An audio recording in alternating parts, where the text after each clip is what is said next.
Good morning बच्चों। पिछली class में हम जो पढ़ रहे थे वो है कि बिहेवियर को स्टडी करने के लिए कौन कौन सी मेथड्स थी। ठीक है, तो जैसे हमने कल पढ़ा था न्यूरोलॉजिकल टेक्निक्स पढ़ी थी कि हम बिहेवियर को स्टडी कैसे कर सकते हैं। जैसे हमने बताया इलेक्ट्रोड्स हम लगा के, ठीक है, या कोई एक ब्रेन का पार्ट निकाल के, तो वो न्यूरल टेक्निक थी, ठीक है, जिसके थ्रू हम बिहेवियर की स्टडी कर सकते हैं। एक इसमें है physiological basis, concept of physiological basis. ठीक है, कि आप फिजियोलॉजी या हम कहते हैं कि बिहेवियर और फिजियोलॉजी या शारीरिकी है, दोनों एक दूसरे से इंटर रिलेटेड है, आप उनको सेपरेट नहीं कर सकते। ठीक है, जैसे कि हम कहते हैं कि behaviour is actually result of coordinate muscle activity. मतलब लाइक अगर हम किसी चीज को कोई चीज अगर गर्म है, हम अपना हाथ उसको छूते हैं और हमें लगता है गर्म है, तो हम क्या करते हैं, एकदम से हाथ हटाते हैं। तो ये जो बिहेवियर है हमारा, हम नॉर्मल थे और एकदम से हमें वो गर्म लगा और हमने हाथ एकदम से दूर तेज हटाया, तो हम चीखे या कुछ भी जो भी हुआ, तो ये क्या हुआ कि आप उसको, जो आपका ये बिहेवियर चेंज हुआ, ये ड्यू टू फिजियोलॉजिकल एक्टिविटी। कि जब आप किसी चीज को छूते हो तो टच करने पर क्या हुआ कि एक सेंसेस निकले, जो कभी अगर पढ़ा हो रिफ्लेक्स एक्शन। ठीक है, ये रिफ्लेक्स एक्शन है। एकदम से कभी बम फूटता है तो हम एकदम से हम चौंक जाते हैं या हमारी हार्ट बीट बढ़ जाती है, थोड़ी देर बाद क्या होता है, वो नॉर्मल हो जाता है। तो ये जो हमारा चेंज एकदम हुए, या हम कोई डरावनी चीज देखते हैं तो हम एकदम चीख पड़ते हैं। ठीक है, तो ये क्या होंगे, जो बिहेवियर है वो किसी बाहर के स्टिमुलस, जैसे वो जो गर्म चीज थी वो हम हो गया उद्दीपन या स्टिमुलस। जब वो स्टिमुलस हमारे स्किन को मिला तो हमारे वो स्किन से सेंसेस कहाँ गए, ब्रेन में। ब्रेन से उसको रिस्पॉन्स देने के लिए एक एक्शन हुआ, ये एक्शन वो हमारा हाथ हटाने का एक्शन हुआ। ठीक है, तो इसको अगर हम देखेंगे तो जैसे हम कहते हैं कि जो एक्सटर्नल वर्ल्ड के सेंसेस मतलब जो बाहरी वातावरण है, उससे जैसे हमने कोई चीज पकड़ी और वो गर्म है, तो वो जो गर्म चीज है वो बाहरी वातावरण का उद्दीपन हो गया। ठीक है, वो हमारे सेंस ऑर्गन, जैसे हमारी स्किन, ठीक है, स्किन के थ्रू ये जो सेंसेस हैं बाहरी जगत के, वो एक्सटर्नल वर्ल्ड के सेंसेस, वो हमारे सेंस ऑर्गन के थ्रू एनिमल्स हम तक पहुंचे, हमारे स्किन के थ्रू वो हम तक आ गए। ठीक है, ये क्या होते हैं, ये जैसे ही स्किन में आते हैं एक नर्व इम्पल्स जनरेट होती है, या हम कहते हैं तंत्रिका आवेग जनरेट होता है। वो तंत्रिका आवेग कहाँ जाता है, हमारे स्पाइनल कॉर्ड से होता हुआ ब्रेन में आता है। ठीक है, तो ये कहाँ आया, ये जो नर्व इम्पल्स या तंत्रिका आवेग है, ये मस्तिष्क तक पहुंचता है। ठीक है, तो मस्तिष्क तक पहुंचने के बाद में ये वापस, अब मस्तिष्क ने उसको ऑर्डर दिया कि हमें हाथ को हटाना है, तो मस्तिष्क से अब ब्रेन से क्या होते हैं कि ये जो सेंसेस हैं, अब उसी स्पाइनल कॉर्ड से ये एक रिफ्लेक्स आर्क बनता है। ठीक है, ये रिफ्लेक्स आर्क आप लोग फिजियोलॉजी में पढ़ोगे, तो रिफ्लेक्स आर्क बनता है। ये रिफ्लेक्स आर्क कहाँ जाएगा, ये वापस सेंस ऑर्गन तक जाएगा और ये रिस्पॉन्स देगा हाथ हटाने का। ठीक है, तो अगर हम इसको शॉर्ट में अगर वैसे समझें तो ये क्या हो गया, हमारी स्पाइनल कॉर्ड हो गई। ठीक है, स्पाइनल कॉर्ड में क्या होते हैं, ये फोरामेंस होते हैं, छिद्र। स्पाइनल कॉर्ड में छिद्र होते हैं, और यहां से क्या हुआ कि ये मान लो स्किन, ठीक है, स्किन से क्या हुआ, नर्व इम्पल्स आई यहाँ पर स्पाइनल कॉर्ड में। यहाँ पर एक होता है मॉड्यूलेटर। मॉड्यूलेटर मतलब चेंज करने वाला। वो क्या करता है, ये स्किन से ब्रेन तक गई चीज, ये नर्व इम्पल्स ब्रेन तक गई, अब ये जो ब्रेन है ये क्या करेगा, रिस्पॉन्स के लिए वापस इसको देगा किसको, स्पाइनल कॉर्ड तक ये नर्व इम्पल्सेस। इसके लिए अलग अलग नर्व्स होती हैं, हम कहते हैं ना sensory nerve, motor nerves, mixed nerve.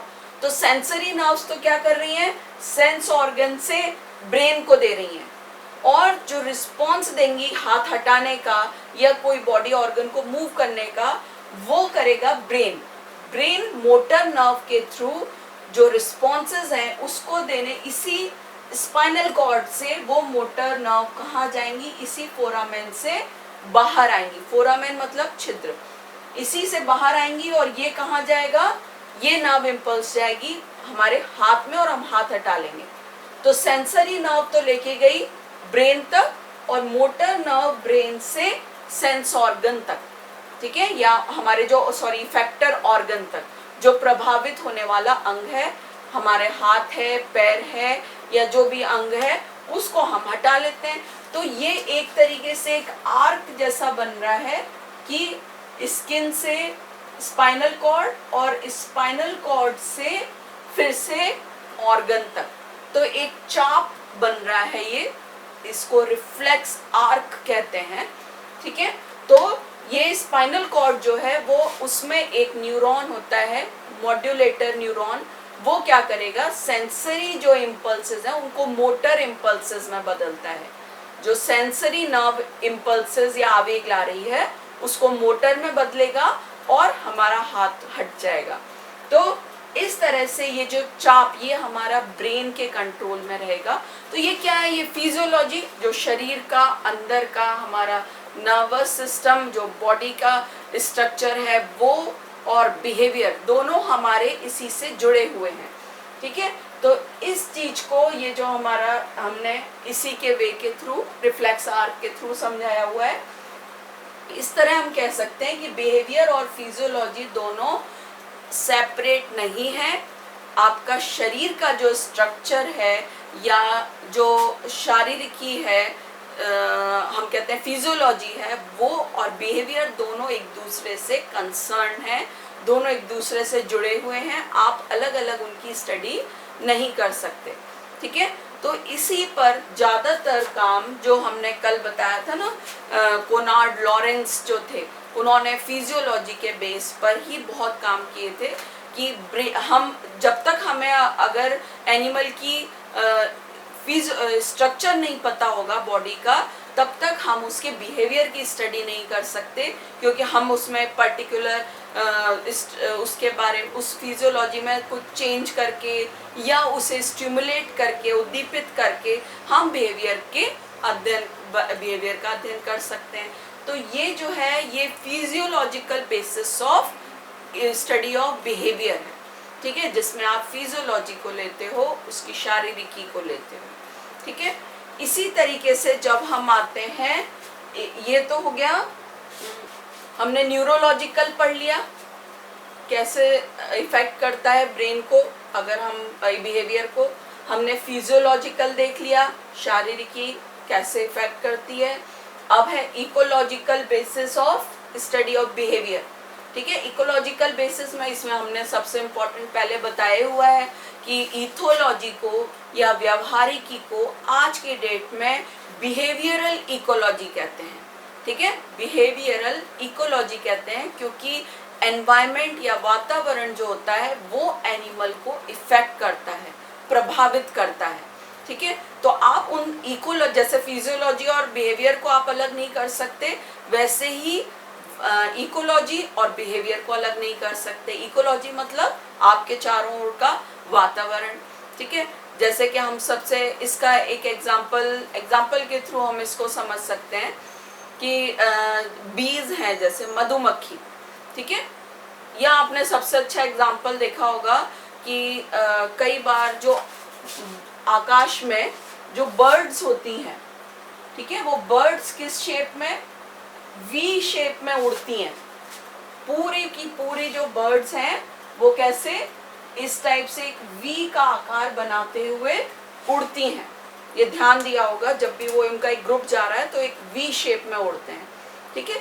तो ये क्या करते हैं, ये जो वी शेप इनका जो बनता है, ये उस बेस पर है कि इनका जो स्ट्रक्चर होता है, कि जो गीज होते हैं, जनरली जो गीज होंगे वो इस तरह से उड़ते हैं। ये एरोडायनामिक्स का रूल हो जाता है, ये एरोडायनामिक्स के अकॉर्डिंग, अब देखो साइंस इसमें अप्लाइड हो रहा है, एरोडायनामिक्स के अकॉर्डिंग ये वी फॉर्मेशन करते हैं, ठीक है। और इसके कारण इनके फ्यूल एफिशिएंसी, मतलब जो इनकी उड़ने की ताकत होती है वो क्या होता है, बढ़ जाती है, ठीक है।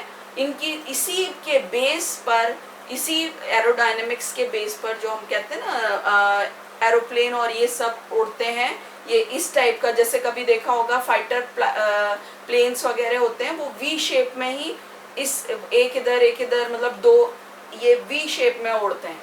तो ये एरोडायनामिक्स में वी फॉर्मेशन कहलाता है, फ्यूल एफिशिएंसी को या जो उनकी उड़ने की एफिशिएंसी को बढ़ाने के लिए, ठीक है। तो ये क्या होता है, ये इनकी ये जो एनवायरनमेंट है उसके अकॉर्डिंग अपने आप को कितना रेजिस्ट करके, बचा करके आप ज़्यादा दूरी तक एक पर्टिकुलर पीरियड में उड़ सकती हैं, वो इसके लिए वो ऐसा एक स्ट्रक्चर ले लेती हैं, ठीक है।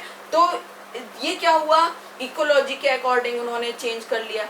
एक और इसका आप एग्जांपल समझ सकते हो, जैसे बीज है, मधुमक्खी। मधुमक्खी जो होती है वो देखा होगा कई बार, ये आगे मधुमक्खी का इसी 5th यूनिट में है, तो डिटेल हम वहाँ पढ़ेंगे। तो इनका एक राउंड डांस होता है और एक वैगल डांस होता है, ठीक है। कई बार देखा होगा वो गोल गोल गोल गोल घूमती है मधुमक्खी। तो ये जो इनका अगर हम बिहेवियर देखें, अब ये भी एनवायरनमेंट पे डिपेंड करता है। मान लो जैसे ये सन है, ये सन है, ठीक है, और यहाँ पर फ्लावर्स हैं, ठीक है। सन जहां पर सूर्य की किरण, मतलब सूर्य जहां पे सीधा पड़ रहा है और जहां से ये नेक्टर ले रहे हैं, अपना परागकण या नेक्टर लेते हैं, जहां से अपना भोजन लेते हैं, उसके बीच में ये एंगल बन रहा है, ठीक है। तो ये जो एंगल जहां बनता है, ये उसी के बीच में ये जो बीज रहती हैं, ये इस टाइप से एक अपना मूवमेंट करती हैं कि यहाँ से तो सीधे गई और फिर एक ऐसा जहां पर वो स्ट्रेट बन रहा है सन के और फ्लावर के बीच में, जहां पे एंगल बन रहा है उसके ऊपर ये बिल्कुल इस टाइप से अपना मूवमेंट करती हैं। तो ये वैगल डांस कहलाता है। तो ये डिपेंड किस पर हुआ, एनवायरनमेंट के बेस पर। ये सन है, सन के मूवमेंट पर अपने फूड के साथ जो इनका एक एंगल बनेगा, वहां पर ये इस टाइप का मूवमेंट करती हैं। तो ये क्या हुआ, ये उनका बिहेवियर दिखा रहा है, ठीक है। तो ये वैगल डांस जो होता है ये अकॉर्डिंग टू इकोलॉजी।